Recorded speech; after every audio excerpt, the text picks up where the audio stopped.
Hi children, how are you all? I hope you are all fine, right? Okay, so today in this session we are going to discuss about some questions. Okay, we have to work out some questions about digestive system. So be ready with your workbook. Okay, so before going to the session, let's do some prayers, children. Okay, ready. Close your eyes, join your hands, listen to me. Asatoma Satkamaya Tamasoma Jyotirgamaya Mrityoma Mridamgamaya Om Shanti Shanti Shanti.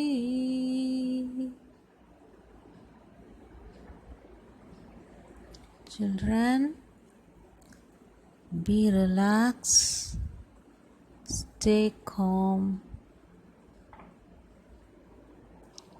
don't think about anything.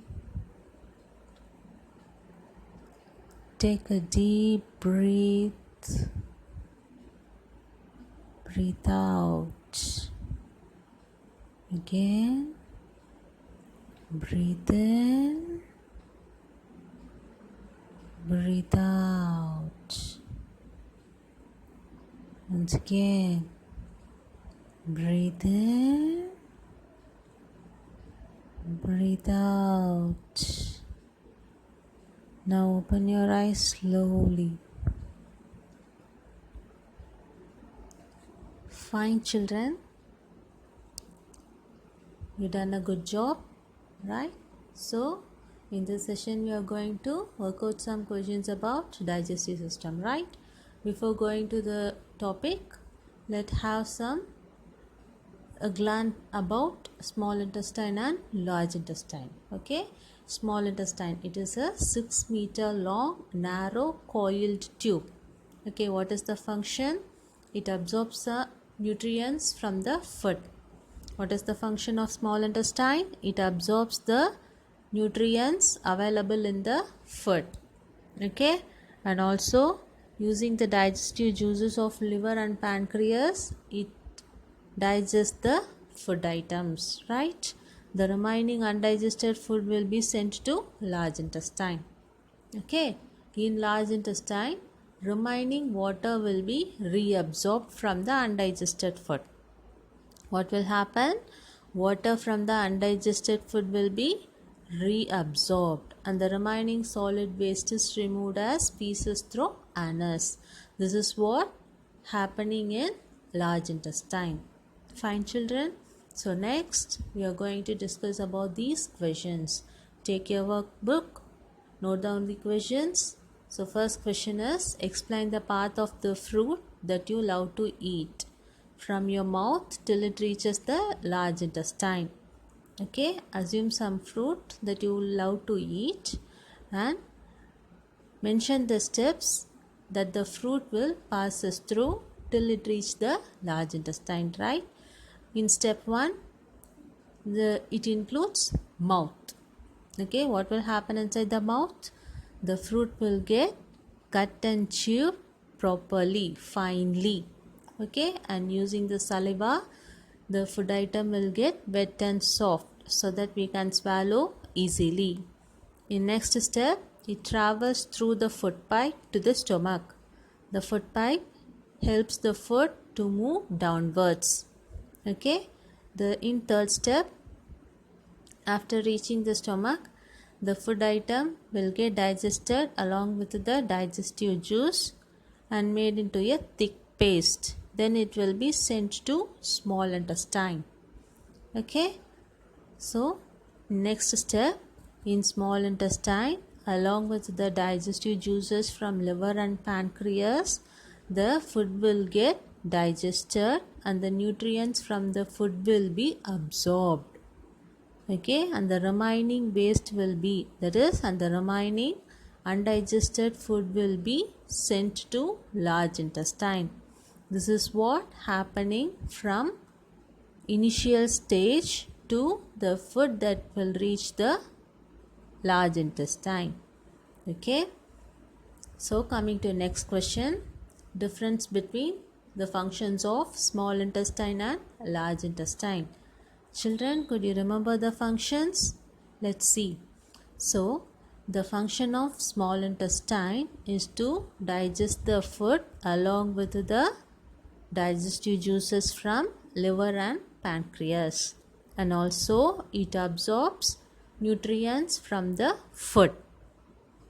Okay, so in large intestine it absorbs water from the undigested food. What is the function of large intestine?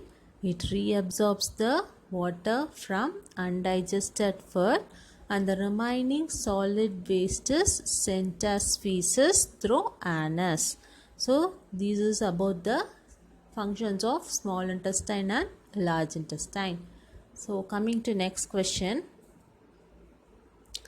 it is about why is it necessary to break down the food we eat from complex to simple form? Why it is necessary, children? We saw this about in first session itself now. Let's recall that. So, by breaking the food into simple form, it produces energy. That's why it is breaking down. So, the answer is, in order to produce energy for our body, the food we are eating will be break down into simple form. Okay, in order to produce energy for our body, the food we are eating will get break down into simple form. Okay, so next question. Even though salivary glands, liver and pancreas are not the main digestive organs, they are necessary for proper functioning of the digestive system. Why? Shall we discuss, children? Salivary glands. What is the purpose of salivary gland? It produces saliva. For what? To make the food wet and soft. Okay.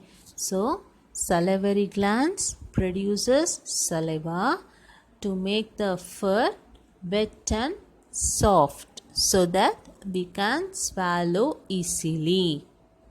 Fine. So, coming to liver and pancreas, they produce digestive juices. Okay, what are the juices produced by liver and pancreas? Bile juice and pancreatic juice. What does it names? Bile juice and pancreatic juice, which helps in the digestion of carbohydrates, proteins and minerals in our food. Okay, for what these juices are present? To digest carbohydrates, fats and proteins in our food. Okay, so salivary glands, liver and pancreas play an important role in the process of digestion. Okay, so coming to next question. How does the food travel down the digestive tract even when you are eating while lying on the bed? Okay, how does the food travel downward, children? These are all due to because of food pipe. Okay, the food pipe makes the food to travel downwards so that while lying on the bed, okay, we can, if we eat food means the food will travel downwards only. Okay, these are all because of food pipe. Okay, what is the answer? This is because of food pipe which makes the food to travel downwards. Okay, so next question. Suggest some measures that can be taken for maintaining a healthy digestive system. What are the tips for healthy digestion, children? Shall I tell? Okay. So the first one is we have to eat our food at regular intervals of time. What? We have to eat our food at regular intervals of time. Next point, we must eat slowly and chew properly. We must eat slowly and chew properly. Next measure, we have to drink more amount of liquids like water, juices, etc. Okay, we have to drink large amount of liquids like water, juices, etc. Next, this is the most important point. We must avoid excessive eating of junk foods. What? We must avoid excessive eating of junk foods. Okay, so the last point is we have to add all vegetables, fruits in our daily diet for healthy digestion. So what's the last point, children? We have to add all vegetables and fruits in our daily diet for healthy digestion. So this is about the measures for healthy digestion, right? Okay, children. So today's homework, you have to do the page numbers. You have to do the work in page number 9 and 10 of your workbook. Once again, I am repeating page number 9 and 10 of your workbook. You have to complete that particular work for the next session. Right? Okay. We can discuss about your homework in the next session, right? Okay. Till then, stay safe, stay connected. Bye.